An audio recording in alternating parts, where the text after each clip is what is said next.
I'm usually memorized, but I'm not right now. Sorry, finals, all that.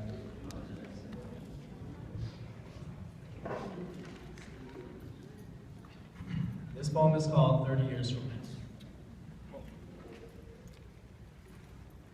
You had so much potential. When I was 12, I wrote a note to my future self as my future self to read when I turned 18.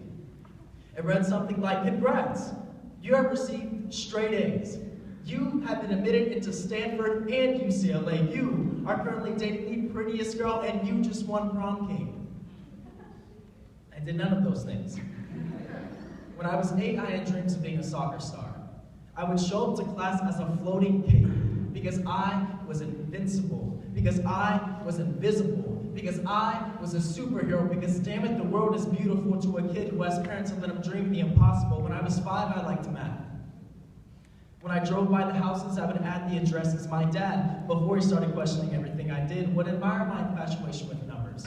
He would say, you know, I was never really good at science or math. You should really stick with that. When I was 3, I used to love lining up the Hot Wheels around my grandmother's house. After, she would serve me key lime pie yogurt. My favorite part about childhood was I used to think that the moon was the limit. Until I was educated through oppression reduction, and I learned of this thing called the glass ceiling, like the fact that you're white will make sure that you get the job over him, and the fact that you're a male will make sure that you get the job over her. And I overheard your ignorance, so listen with both ears. When I was 1, I was young and naive, like my mother, who spent thousands of dollars on a soccer career that would end my high school senior year. Now at 19, I thought it'd be fun to write a letter to my future self, as my future self, to read 30 years from now. Congrats, you made it through the depression. Do you want to start with the good or the bad? I knew you'd say that. The good news is you have 3 amazing kids. You've been a part of 2 beautiful weddings, and you have 1 grandchild on the way.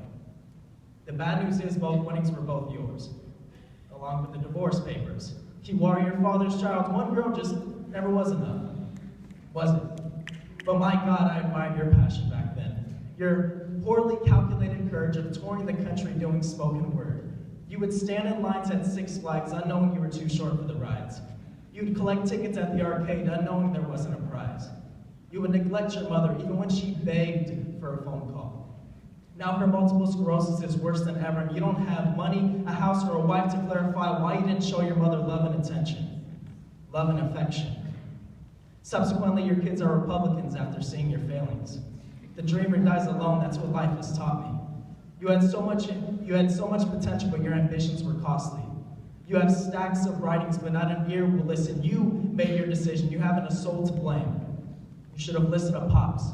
You should have loved your mother, ignored your friends, and respected your lovers. Why didn't you respect your lovers? I feel no remorse for the man with bright eyes and tunnel vision.